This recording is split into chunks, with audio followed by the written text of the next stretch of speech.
All right, today I'm working on a 2011 Jeep Wrangler Sport with a 3.8, and the transmission is the 42 RLE.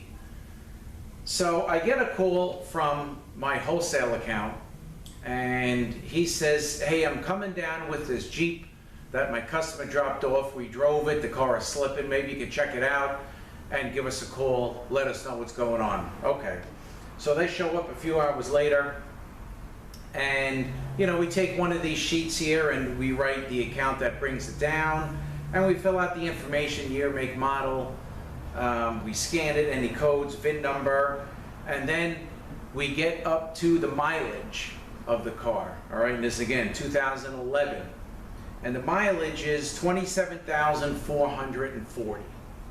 All right, so we scan the car, 27,000 miles, and we're gonna go, I'm gonna show you the stuff here. This is the transmission here. I have to keep up with the work because it is insanely busy here. There's so much to do. I got diagnosing, I got lift work to do, like inductor plates, transmissions have to come out. I mean, it's very, very busy. So the complaint was it's slipping, so we scanned the car. I got a P1790, which is a mechanical code. It's like fault immediately after a shift. All right, then I got a P0733, and I got a P0734. So P0733 is gear ratio error in third, and P0734 is gear ratio error in fourth. So I'm thinking, all right, so we got a problem probably with the overdrive clutch. And the reason why I say we got a problem with the overdrive clutch, and it's a 4-speed transmission, is because the overdrive clutch gets applied in third. Gets applied on a 2-3 shift, and it stays on for fourth. So we go into, all right, so we get the codes, we drive it, the thing's flaring real bad on the 2-3 shift. So now what we gotta do is we gotta go into data, into the scan tool, and we look at CVI data. CVI is clutch volume index, all right? And what that, the best way I can describe that is that's like a calculated number or of the apply time of that specific clutch. All right, so pretty much from the time the clutch starts to apply to when it's fully applied, it's represented by a number that you can see through a scan tool. Okay, I of course have a snap-on scanner. If you have an Autel or other scanners that show transmission data, you should be able to see that. And this is really a good way of diagnosing, because the first thing I did was I went to the CVI data and I looked at it. Now, the CVI data has a range, okay? So 75 on the low side and 125 when the clutch is worn out. 75, the clutch is okay. 125, you know, the clutch is probably an issue with that particular clutch pack. So this CVI on this overdrive clutch was 120. So that's basically at its limit. So I knew right there we're dealing with a problem with the overdrive clutch. So transmission has to come out. So I call the customer, I call the wholesaler, we go over it, he calls me back, okay, you got the okay to do it, here's the transmission on the bench. And just to let you know, the CVI on the 4-speed, you got a clutch volume index for the low reverse, the 2.4, the overdrive, and the underdrive. Okay, there is no CVI for the reverse clutch down on the 4 speeds. On the 6 speeds, you can't even get like a gear ratio error in reverse if you have it slipping in reverse on this. And this actually reverse clutch was bad too. You can get that on the 6 speeds. You can get like a gear ratio error in reverse on the 6 speeds, but not on the 4 speeds. All right, so again, clutch volume index, or CVI, is a calculated number for the apply time of that specific clutch. So again, it's a really good diagnostic tool. If you're having a problem on the 1-2 shift, you look at the 2.4 CVI. If this thing is slipping on a pull-away, look at the low reverse CVI. All right, so to give you a of what they normally should be. Like the low reverse CVI, you want to have about, you know, in the 40s. The 2.4, 40s ideal, but that may be in the 50s. And the underdrive you want to really see in the 40s. And the overdrive, you want to see, you know, maybe high 90s, low 100s, and you're good. Now, after we do this transmission and I overhaul it with new clutches and pistons and clutches and everything, now the CBI, now the clearance of the clutch back. See, with the 120 CBI, you had a lot of clearance in the clutch back because the clutches were no good. These clutches were wiped out, 27,000 miles down the metal, which I'm going to show you, just doing an intro now. So now you're putting new clutches and steels in the overdrive, so that clearance, which was maybe, you know, just to get with the worn out clutches, 100,000s, now the clearance is going to be maybe 60,000s. So you have to tell the computer that the transmission now has been overhauled, and you do that by a quick learn. All right, if you just put this thing back in and drive it down the street, you may now, because what these Chryslers do is they adapt. These are the first transmissions that had the adaptive learning, and everybody else followed suit. So as the clutch wears out and the CVI number climbs, you know, the clutch maybe would apply a little earlier to try to make up there for the slipping. So now when you got brand new clutches and steels in there and you don't quick learn this thing, then when it comes to the 2-3 shift, you could get a bind up. And if you don't quick learn this, you know, maybe as you drive it, it may work itself out, but by the time it does, that clutch is probably going to be no good again. So it's very important to quick learn these cars when they're done. Every Chrysler product, whether I do a 604, a 42 RLE, a 62 TE, every one of them, even if it comes in with a converter code, you know, transmission still got 100,000 miles on it, now it's being built with new frictions. Every one of them should get a quick learn. Okay? If you don't, you could, they could come back with issues saying, hey, I got a hard engagement in drive, or I got a hard engagement in reverse, and then you quick learn it, and then all of a sudden it's better. So every one of these things, honestly, should have that function in your scan tool quick learn.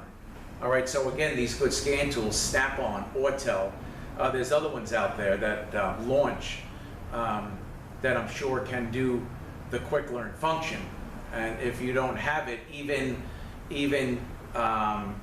disconnecting the battery and doing a brain dead technique, you know, connecting the two positive and negative together, sometimes does not work. All right, on the really early cars, when I'm talking back in 89, 90, 91, when the 604 first came out, to get it back to default settings, you would disconnect the battery, and then you would drive the car. They didn't have quick learn back then.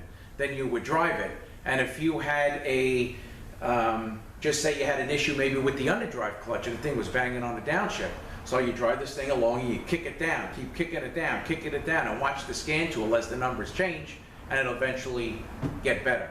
Now they have the quick learn feature, and the car has to be a certain temperature, no codes present, and pretty much what you do is you got to follow the prompts on the scan tool. So you hold your foot on the, you got to set the parking brake, hold your foot on the brake, the car is in park, it'll tell you put the car in neutral, and then it'll say put the car in drive, and then you got to hold your foot on the brake and the parking brake set, or the function will not, or it will not work. And all of a sudden you're gonna feel the transmission going boom, boom, boom, boom, boom.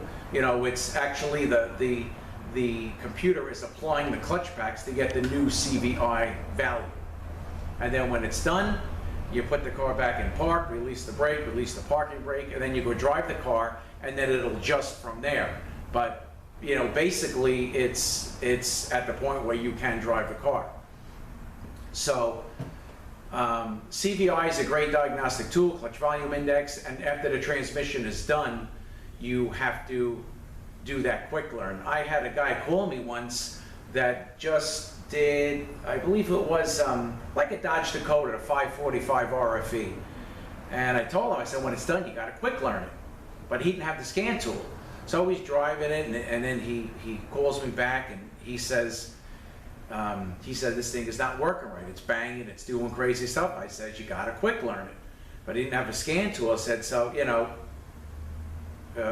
even if you call the shop, they want to charge you $85, whatever the case may be. I said, you got to get it done. It's going to make a world of difference. So he said, okay, all right, let me, he went somewhere, maybe even went to the dealer, because I know he used to frequent the dealer. I think he did some work for the dealer, and they started giving him transmission work to do. He's in another state.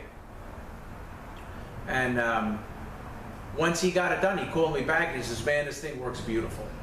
So that's why I say again, quick learn, very, very important. If you're going to work on one of these 604s, 606, 42 RLE, 45 RFE, 545 RFE, 68 RFE, 62 TE.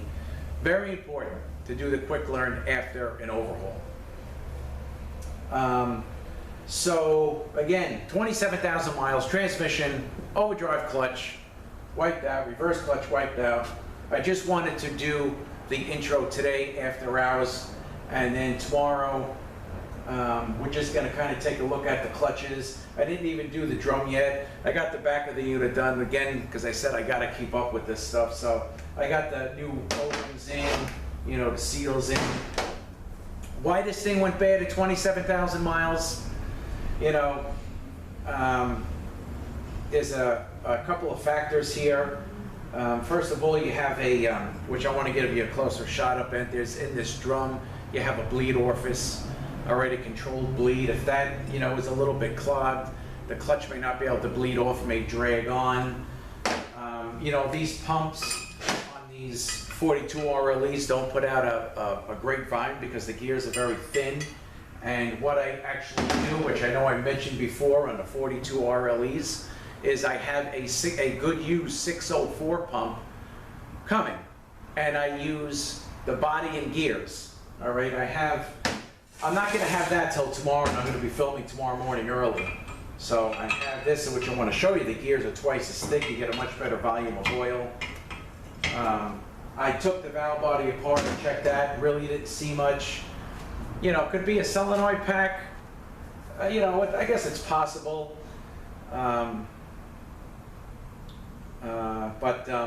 Maybe, maybe not. But I'm doing this transmission, even though it has 27,000 miles on it. I'm doing it like maybe it had 127,000 miles on it, because I'm not 100% sure why this went bad. Okay, also, these are the overdrive, these are the clutch hubs. All right, and here is the overdrive clutch hub, and it has a couple of bushings in it, which again, tomorrow we're going to look at closer. All right, so again, you know, to get going on this, a common issue I do is I replace these with the Sonics one-piece bushing, which you saw on the 62 TE rebuild video, because every time you do that, you know, you got some play here, and that can also cause the overdrive clutch to go bad. So now this thing spins nice, it moves perfect, and I got no play at all, so that will prolong the life of the overdrive clutch. All right, so, you know, nothing really stuck out at me for saying, okay, here's the smoking gun for this clutch going bad. A lot of times you may find a broken snap ring. You know, again, there's a lot of play in here, or maybe worn out accumulators, but nothing really stuck out at me as to why these frictions went bad. So I'm just, you know, as I would do with every overhaul, I don't leave any stone unturned. I got a banner kit with pistons. Okay, here's all my new frictions here. I'm getting new 2-4 clutches, 2-4 steels, because I really never liked the way these Chryslers shifted. And ever since I've been doing these with new steels, 2-4 steels, the 1-2 shifts have been great. Sometimes you get a little, you know, a little chatter and stuff, and the clearances are right, the accumulators are good. So I said, you know, let me start building these with new 2-4 steels, and it really made a big difference. So now all the time they get changed. Even the 2-4 clutches were a little burnt. You know, it's just for 27,000 miles. I'm not really sure how they drove the car, but you know, my wholesale account didn't say much because they're, you know, he's not, I guess, their client. I think he's more of their friend. So they call him, he does the work on the car, and they call him, you know, for advice, and they brought him the Jeep, and it was slipping, so, you know, of course it ended up here. All right, so I guess that's about it for now, and we'll pick up tomorrow morning and we'll just take a look at the parts, and I'll show you the bad clutches, the bad overdrive. I have the 2.4 over here. Again, I am waiting for some parts that are coming UPS, and I have some parts coming tonight and my night delivery. And I guess that's about it. So we'll pick it up again tomorrow morning with this 42 RLE. All right, back with you this morning. And you know, I forgot to mention the main reason why I wanted to make this video. Is basically I was tearing this transmission down, and you know, it's got 27,000 miles on it. The transmission needs to be done, and it's a Chrysler product. And I did another Chrysler product, a video on another Chrysler product that had the 62 TE that had 500,000 miles on it before the transmission needed to be done. And actually, that problem was the torque converter. So I kind of wanted to go from one extreme with a 500,000 mile transmission to the next extreme, which was a transmission that needed to be done at 27,000 miles. So that's the main reason why I'm making this video. So I'll get a little closer, I'll go over the clutches, I'll show you the overdrive clutches. I'm gonna have to change those along with the steels. The reverse clutch is no good. And I'm still waiting on parts. I'm waiting on the 604 pump body and gears. I'm waiting on some electronics, the 2.4 steels that I always change. The local branch only had 2 of them, so I'm having 2 of them UPS to me. So pretty much, let me get a little closer. We'll go over the clutches, and I want to show you the pumps and stuff like that. So let me just get a little closer. All right, so first let's take a look at the underdrive clutches. These are all the way at the bottom, which of course these were okay. All right, here's the pressure plate, and this again, this pressure plate comes with a matching snap ring. And here are the overdrive clutches at 27,000 miles. I mean, look at this one. This thing is wiped that down in the middle. The clutches and steels have to be changed. There's really nothing left of these overdrive frictions. And again, flare on the 3/4 shift, because that's when these clutches are applied. All right, the other pressure plate, and then the reverse clutch. 2 of them. This clutch, these clutches all getting a banner kit, and steel. There's really nothing left of this one. And steel needs to be changed here. So that's the main problem of why we got this. All right, also, as I mentioned yesterday, these are the 2 bushings that go into the overdrive clutch hub, and they like to wear out. All right, and then of course you'll have a little play here, but this is perfect now. You know, it moves up and down. There's absolutely no play at all. That will prolong the life of the overdrive clutch. Okay, here is the pump, the 42 RLE pump. All right, so I'm changing the body and gears. All right, so these here are the gears. These are the gerotor type, and it's going to be changed. I had this, but I'm not using this one. Now let me just face this down a little more.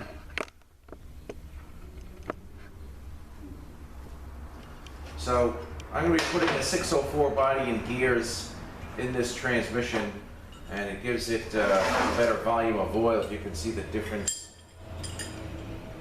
you know, in the thickness of the pump gears.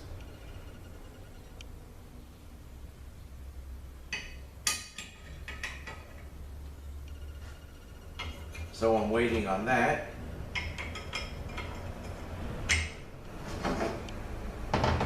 Okay, and also on this drum here, you know what? Just give me 1 second. All right, So this is the overdrive and reverse piston assembly, okay? And if you can see right in here, this is an orifice that has a little pinhole in it. I guess it's kind of like a controlled leak. So this, you got to hold this up to the light, and you got to make sure you can see a little pinhole through this thing, okay? Sometimes if it could be clogged like with clutch material or something, but you know, I wash it through the tank and then I blow it off lightly because I don't want to blow the orifice out of there. And I hold it up to the light and make sure I can see a pinhole. If you can, sometimes you could maybe spray a little brake clean or WD-40 or something and constantly just blow it out. I really never had to change one of these unless it was physically damaged, you know, because of this, like not being able to see through this, the little pinhole. So that's something that you want to look for on this reverse and overdrive piston assembly. Okay, all the accumulators look good. All right, so these I do new, of course, in the overhaul kit with rings. But again, as I said yesterday, I really didn't see too much of a, you know, gun that would say, okay, here's my problem. All right, this underdrive piston retainer, I normally change these also. These kind of get screwed up here. They get a lip on it. So I always check that, and most of the time it's always there. This also has another orifice in it as well, but you know, these most of the time I put new in. So I'm just waiting for some parts. I'm going to go ahead and put these drums together. And this again is a 42 RLE, and when we did the video on the 62 TE, it's basically the same. So if you have to refer to any kind of assembly, you can watch the 62 TE video and you'll basically see the same thing here. Also, I did want to mention something else since we are talking about the overdrive clutch. Okay, so these are the frictions that I get in the banner kit. All right, and this one here is an earlier friction. All right, so these are probably in the 60s, probably about 60. I'm going to say 63 thousandths maybe. No. Let me just zero this out. Let's see what these are. Okay. All right, about 69 thousandths. These frictions are. These are all the same: underdrive, overdrive, and reverse. Okay, and this one is 85 thousandths thick. So a lot of times when I put the overdrive clutch together, which of course is the clutch that's no good on this transmission, it comes up with a little too much clearance. Let me actually get you the spec on the 42 RLE, which is pretty much the same for all the 4 speeds, the 606, which is a 42 RE, and the 604 also. Let me just see if I can find the paper. Give me 1 second. Okay, so according to Trans-Tech, a paper that I got in one of the overhaul kits, and this goes again for the 41 TE, which is the 604, the 42 LE, I might have said RE before, which is the 606, and the same would go for this 42 RLE. The overdrive clutch clearance can range from 42 thousandths to 96 thousandths of an inch. Okay, and when I stack this up, it's always on the high side. And when it's on the higher side, it's going to make that CVI, that initial CVI after the quick learn, probably a little bit on the high side. So when I check this thing with my micrometer and when I pull up on the clutch to get the measurement, it's normally on the high side, like, you know, it could be in the high 80s, maybe low 90s, which is a little, I mean, it's in spec, but it's a little too high for me. So I swap out one clutch in the overdrive section, and I put the thicker one in. This is an earlier 604 clutch. And that, you know, would, for the most part, bring the clearance down to maybe about 70 thousandths, which is pretty much right where I like it.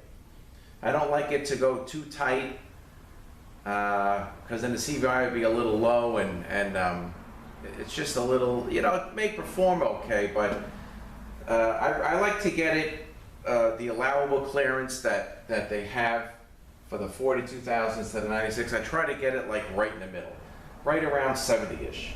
So if you're building these and you check the clearance after the overdrive clutches are in and you see that you have a little too much, you know, I always swap it out with one early overdrive friction from a 604.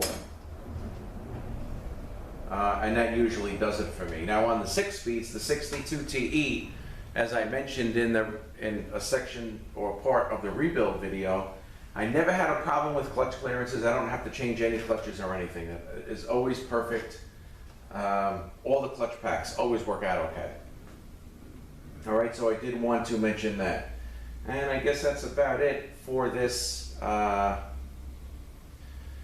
42RLE in this 2011 Jeep with 27,400 miles on it to be exact. And we have a wiped out overdrive clutch pack. So let me continue gathering our parts. I got some new steels on the shelf I gotta go get. And I'm just gonna continue on this. I do have to wait for some parts, but I'm just gonna constantly go as far as I can until the parts show up again. Very busy, a lot of work here, a lot of transmissions to come out. So I'm just trying to keep up with the work. All right, guys, thanks for watching. Have a great day, and we will see you next one.